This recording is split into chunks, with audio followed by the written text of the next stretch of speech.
exploring new worlds, taking part in fantastic stories, experiencing thrilling adventures. That could describe gaming or theme parks. But unless you're an overprivileged vlogger who gets paid to play in theme parks, or a spoiled shit who gets paid to play games, then the odds of the unique link between these worlds meaning something to you are slim to none.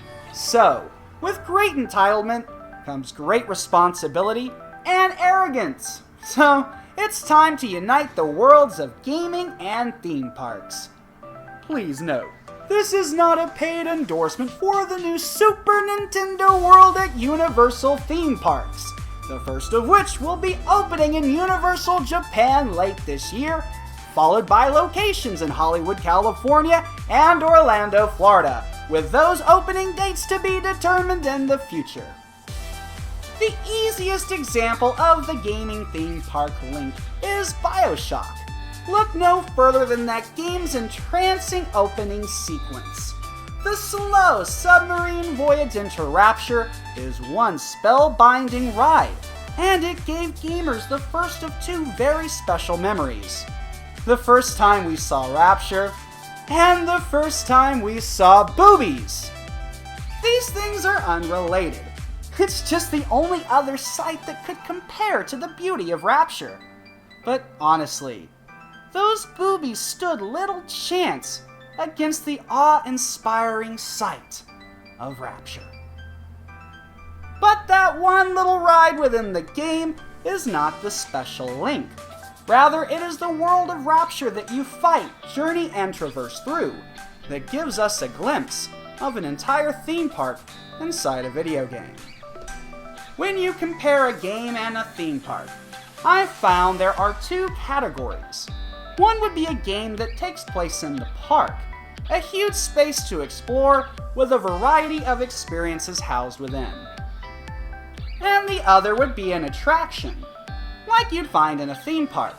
And those offer an experience that could seem to take place in a huge world, but is in reality a tightly designed and more or less confined experience. Bioshock is an interesting example because it's a hybrid of these two ideas. You are more or less on a track, and other examples of games that take place on tracks would be Call of Duty or Uncharted. Where Bioshock deviates from the normal attraction-based experience, like Uncharted, is the illusion of an entire world at your feet. Much like an actual theme park, you are carefully guided along your adventure, and for a great deal of the game you are marching forward on a track like you would in Call of Duty, or on a ride like Pirates of the Caribbean. Like that classic Disney ride, Bioshock sails you through thrilling and impressive sights. For the most part, you simply move forward and take in the incredible imagery, although there are sections where you must explore a slightly larger area and take part in these smaller side attractions that in reality just have you stop and smell the roses for a bit, while you get to feel as if you are really exploring this incredible place. Which reminds me of the Wizarding World of Harry Potter model, where Universal managed to create a theme park within a theme park. Whoa, theme parkception, dudes! Which gives you the feeling of being in this huge immersive world that you can truly explore. But it's really just a collection of walkways and side paths that give the illusion of a fully explorable world, which is just like an actual theme park, just in smaller scale. It's kinda like a white man's cock is just a scale-sized model of a black man's cock. The theme park within a theme park model can also be seen in Star Wars Galaxy's Edge, which can be found in Disney World in Orlando and Disneyland in California. Book your trip today on DisneyParks.com, and once again, this is not a paid presentation. A game like Mafia 3 would be an example of a theme park game. There is a huge world to explore, and there is also a variety in the types of attractions, which include car chases, shootouts, and covert operations, much like a theme park. These kinds of games tend to guide you through the experience in some capacity, big or small, which also allows you to feel as if you're the one in control of this epic adventure. So, when you think about it, open world games are, for the most part, not that different from their linear cousins. They both are about getting to the place where the action is going to pop off, but one of the cousins might go bowling on the way to the action.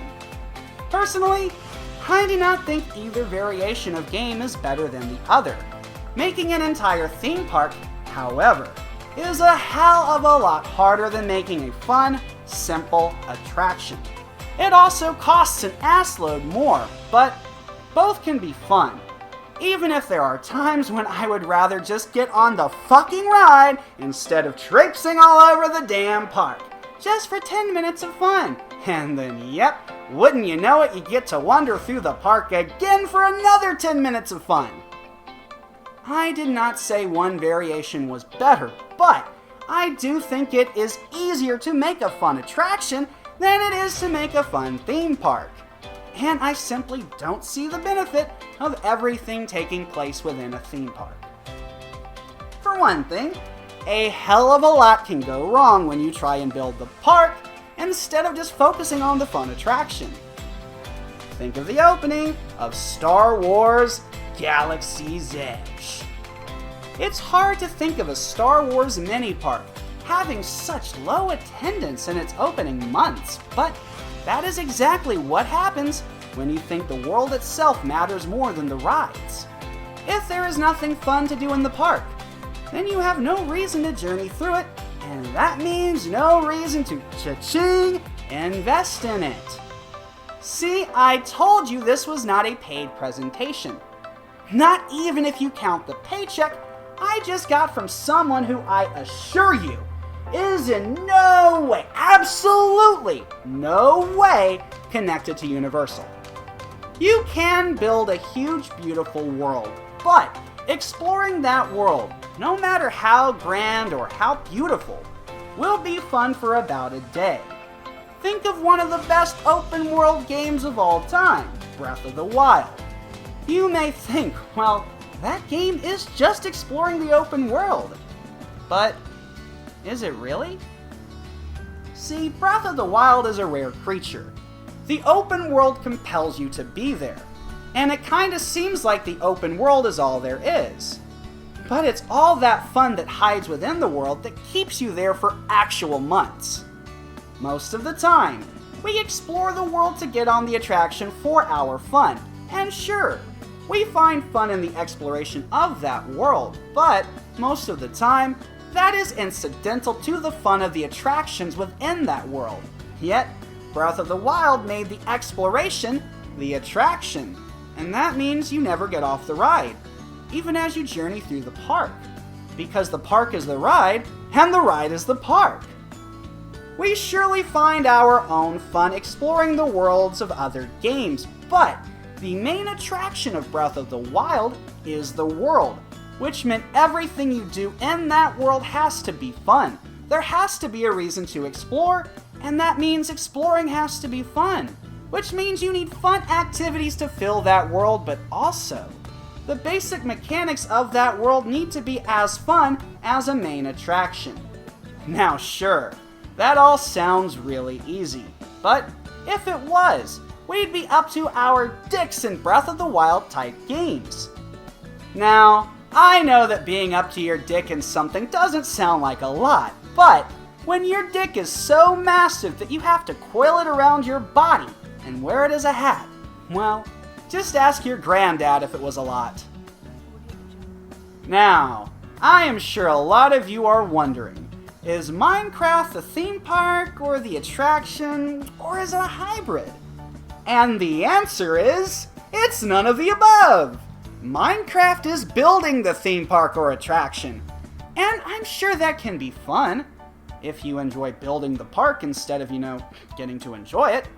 I'm just joking, Minecrafters! I know you enjoy the things you build for 10 minutes, and then you spend another 2 months building the next thing you'll enjoy for another 10 minutes. Theme parks and gaming are different sides of the same coin. But I have a feeling, judging by the Millennium Falcon ride at Galaxy's Edge and the interactive elements in the forthcoming Super Nintendo World, that the future of both mediums is interconnected. Theme parks of the future may not be so different from arcades of the past, and who knows what that could mean for the future of home gaming.